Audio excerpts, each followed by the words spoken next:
That video just now was shot with Canon's new Cinema EOS C50 camera.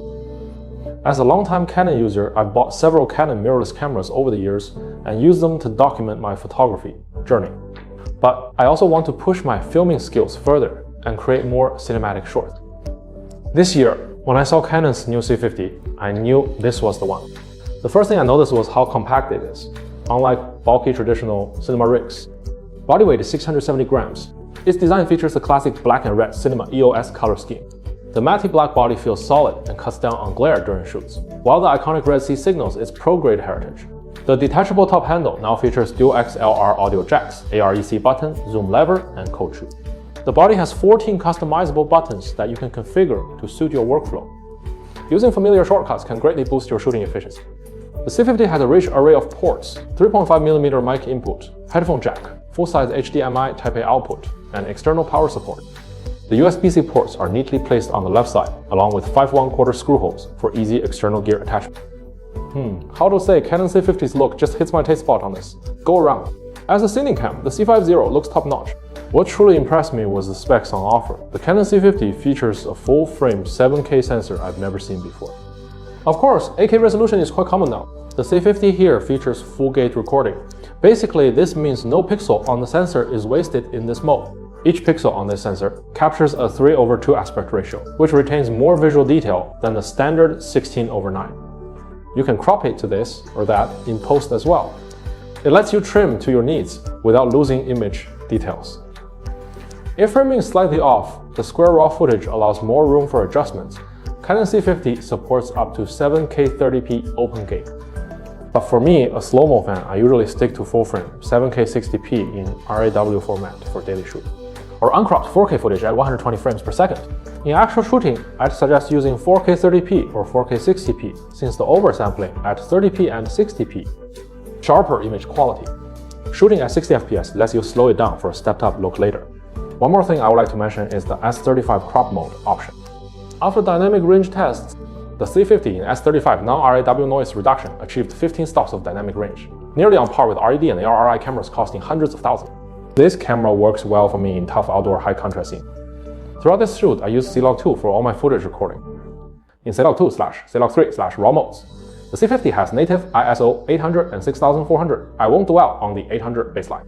This 6400 ISO setting deserves note. Many of my friends have scoffed at ISO 6400, still preferring ILMEF X3's 12800 for its smoothness. I shot some night scenes myself and found that ISO 12800 still yields clean images with decent overall quality. This was shot under extreme conditions. When shooting urban night scenes with complex lighting, ISO 12800 isn't as ideal. It would often blow out, requiring tweaks to shutter or aperture for proper exposure. But with ISO 6400, I felt quite at ease. Minimal tweaks were needed to get clean, sharp images. Of course, which choice you make depends on your peers and the work you do on a daily basis. Canon, when launching the EOS C50, also revealed a site where users can freely download all 41 official LUTs to explore and enrich stylized looks. Pick the LUTs you prefer and push the limits of your visual expression. Now that we've covered specs, let's talk about some new features in the C50. The C50 features dual card slots, CFEB plus SD card combo. I use a 1TB CFEB card plus a Lexar SD card for storage needs. This 2000X V90 card has blazing write speeds, perfect for daily 8K video recording. The dual card slots before mainly serve to back up videos and safeguard my footage. And now the C50 is at it. It features dual screen recording while recording non-RAW with the CFEB card. It can also capture a 9:16 clip. And this vertical clip can be framed according to your preferred composition. You can see a rectangular box on the screen. This is where vertical recording happens. Canon truly stays with the times, catering to those who need vertical shooting. Now you get 2-in-1 with ease. For autofocus, the C50 uses dual-pixel CMO SAF2 with roughly 100% coverage, accurately detecting human and animal eyes, faces, and bodies. As for OIS, the C50 lacks in body stabilization, so when using cinema cameras, gimbals or tripods are often used, so no in-body eyes is quite forgivable. If you're still concerned about handheld shots, I recommend using a native RF lens. RF lenses have optical IS. The one I use here is the RF 24:1 05 f2.8. Its stabilization works quite well when shooting with the wide angle. Even when zoomed in, try to keep your hand steady and add some stabilization in post results will still be great. With hybrid shooting on the rise today, creators often need to snap stills between video takes. The older workflow meant swapping gear or modes, which could miss crucial, fleeting moments in the scene. The C50 Touch photo mode solves this issue. Neatly just flick the switch slightly, and you will enter photo mode in about 5 seconds. Though the C50 is a cinema cam, its stills are no slouch. It shoots 32.5 megapixel images. It has 40 FPS burst shooting, which is more than enough for me. There's one minor gripe I still like to mention briefly.